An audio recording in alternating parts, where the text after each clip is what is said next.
이번 역은 점심 특선, 점심에 듣는 특별한 선물입니다.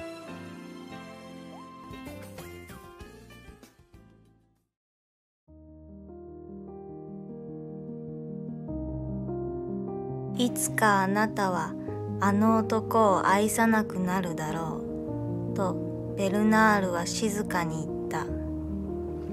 そしていつか僕もまたあなたを愛さなくなるだろう。我々はまたもや孤独になる。それでも同じことなのだ。そこにまた流れ去った一年の月日があるだけなのだ。ええ、わかってるわ、とジョゼが言った。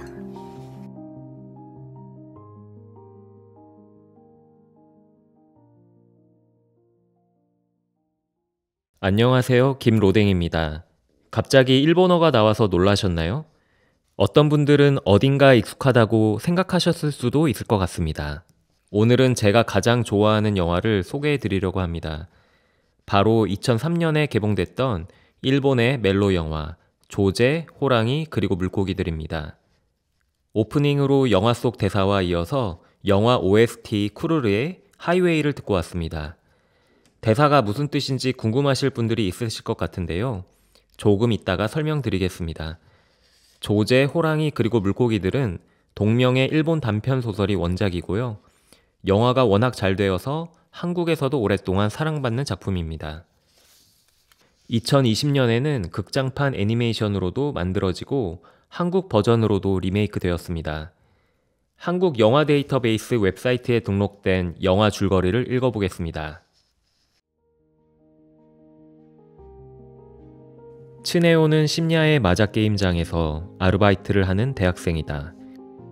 최근 그곳의 가장 큰 화제는 밤마다 유모차를 끌고 산책하는 할머니의 이야기다.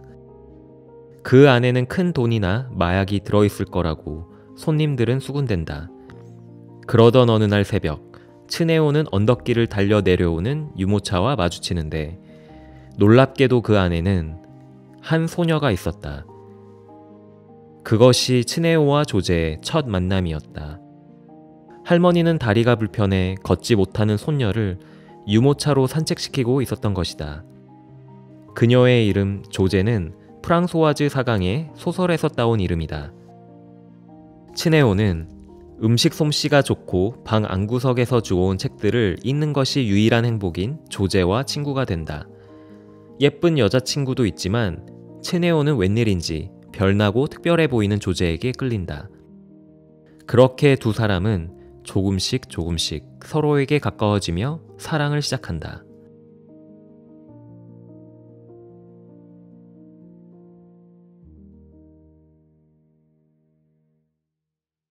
네, 2020년에 개봉됐던 조제, 호랑이, 그리고 물고기들 애니메이션 영화 OST 2부의 심해 듣고 왔습니다. 니아니아님께서 신청해 주셨어요. 앞서 읽어드린 줄거리를 아주 짧게 요약하자면 영화는 비장애인 대학생 츠네오와 장애인 여성 조제의 사랑을 다루었습니다.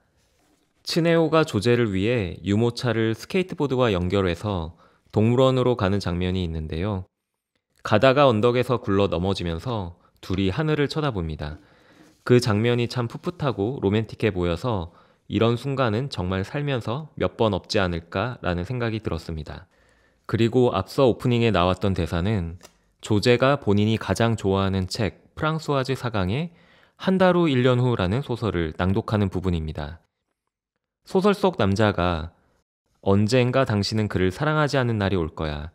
그리고 언젠가 나도 당신을 사랑하지 않겠지. 우리는 다시 고독해지겠지. 모든 게 다 그래. 그냥 흘러간 1년의 세월이 있을 뿐이지. 라고 말합니다.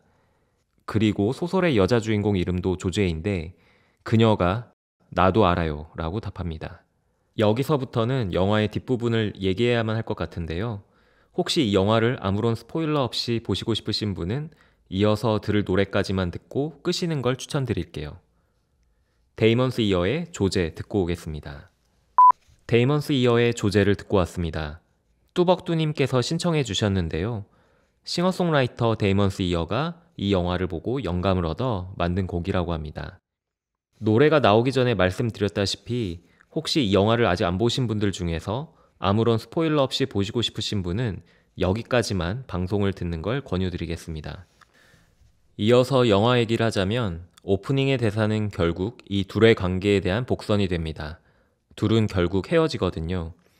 이별을 하게 된 이유가 장애라는 큰 장벽을 결국 넘지 못해서인지 아니면 둘의 사랑이 식어서인지 영화에서 명확히 나오진 않습니다. 장애가 둘의 이별에 작용하긴 했겠지만 저는 결국 둘이 헤어지게 된 이유가 장애 그 자체보다는 그저 사랑이 식어서라고 봤습니다. 조제가 낭독했던 소설처럼요. 저는 둘의 이별이 너무 덤덤하게 이루어져서 특히 더 좋았습니다. 하버드 사랑학 수업이라는 책에서 나온 구절인데요. 거기에서는 이제 사랑의 끝은 행복이 아니다라는 구절이 있습니다. 결국 츠네오와 조제는 서로 진심으로 사랑했다는 그 경험 자체가 그들 인생에서 굉장히 소중한 경험으로 남을 것이라고 저는 생각을 하는데요. 특히 덤덤하게 이별을 하고 나온 츠네오가 갑자기 길가에서 엎드려 펑펑 우는 그런 장면이 나옵니다. 사실 이 장면은 대본에 나오지 않았던 장면이고 배우가 그 당시에 느꼈던 감정이라고 하는데요.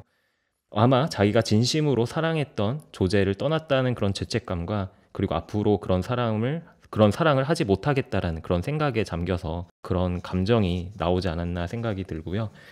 조제도 츠네오를 만나기 전에는 어떻게 보면 외로움을 알지 못할 정도로 굉장히 자기만의 공간에서 살아온 사람이었는데 츠네오를 만나게 되었고 그리고 사랑이란 걸 하게 되었고 이별 뒤에 따라오는 그런 어떤 외로움이 있었겠지만 영화의 마지막에서는 조제가 이별 뒤에 덤덤히 혼자서 이제 휠체어를 타고 길가에 나가서 이제 장을 보는 장면으로 이제 영화가 이제 마무리가 되는데요. 어찌됐든 츠네오와의 사랑을 통해서 이별은 했지만 결국 이별 뒤에 자신이 한 단계 더 성장할 수 있는 그런 계기가 될 수 있었기 때문에 저는 이 장면이 굉장히 저에게 의미가 큰 그런 장면이었던 것 같습니다.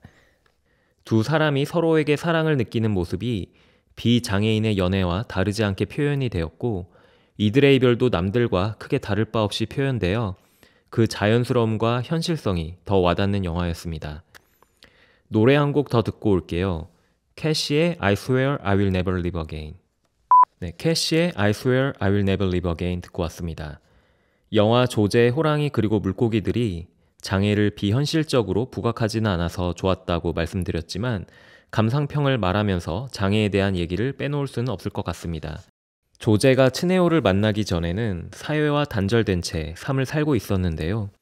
참 매력적인 조제가 주위 사람들의 관심과 사랑을 받았으면 어떤 삶을 살았을까라는 생각이 들었습니다. 누구나 다른 사람에게 사랑받고 인정받고 싶어하는 마음이 있듯 장애인들도 사회와 단절되기보다는 소통하고 싶어하는 갈망이 있는데 우리 사회에서는 그럴 기회가 많지 않은 것 같습니다. 제가 미국에서 살았을 때 사회에서 장애가 있는 분들을 상대적으로 더 자주 볼 수 있었습니다. 상점이나 공공시설에 장애인 편의시설이 잘 설치되어 있어서 더 자유롭게 이동할 수 있고 또한 장애인에 대한 배려를 불편하게 바라보기보다는 당연하게 받아들이는 사회인식이 있는 것 같았습니다. 우리나라도 장애인의 이동 문제나 인프라 시설을 개선하는데 더 많은 관심을 갖고 장애인과 비장애인이 함께 어울릴 수 있는 기회가 많이 만들어졌으면 좋겠습니다. 노래 한 곡 듣고 오겠습니다. 펭귄은 죽지 않아 님께서 신청해 주신 톰 위쉬의 올드맨. 네, 톰 위쉬의 올드맨 듣고 왔습니다. 오늘은 영화 조제, 호랑이 그리고 물고기들을 소개해 드렸습니다. 영화와 함께 이동진 평론가의 코멘트도 꼭 소개해 드리고 싶었습니다. 부디 우리가 도망쳐온 모든 것에 축복이 있기를, 도망칠 수밖에 없었던 우리의 부박함도 시간이 용서하기를, 결국 우리가 두고 떠날 수밖에 없는 삶의 뒷모습도 많이 누추하지 않기를. 저는 이별을 선택한 츠네오를 나쁘게만 바라보고 싶지는 않았습니다. 그냥 어쩔 수 없는 사랑의 흐름에 따라 내린 선택 아니었겠냐고 나름의 위로를 건네고 싶었습니다. 영화를 보셨던 분들은 어떻게 생각하시는지 궁금하네요. 노래 한 곡 더 듣고 올게요. 치즈코카님께서 신청하신 오열의 그때 그 소나기처럼. 네, 오열의 그때 그 소나기처럼 듣고 왔습니다. 이번 달 KDI 소식 전해드리고 오늘의 방송은 인사드리도록 하겠습니다. 지난 3월 11일은 창립 54주년 개원 기념일이었습니다. 조금 늦었지만 KDI의 생일을 다시 한번 축하합니다. 100년, 200년 장수했으면 좋겠네요. 또 이번 주 화요일 3월 25일에는 이진국 박사님의 포커스, K 콘텐츠의 비상, 산업 특성과 성장 요인 분석이 공개되었습니다. 근래 몇 년간 K-팝과 한국 드라마와 영화 등 한국의 문화 콘텐츠 산업이 전 세계적으로 많은 사랑을 받고 있는데요. 콘텐츠 산업이 어떻게 성장했는지, 그리고 경제에 미치는 영향력이 얼마만큼인지를 연구한 보고서입니다. 많은 관심 부탁드리겠습니다. 그럼 오늘 방송은 여기서 인사드리겠습니다. 제가 고른 마지막 곡은 로이킴의 그때 헤어지면 돼입니다. 지금까지 생각하는 남자 김로댕이었습니다.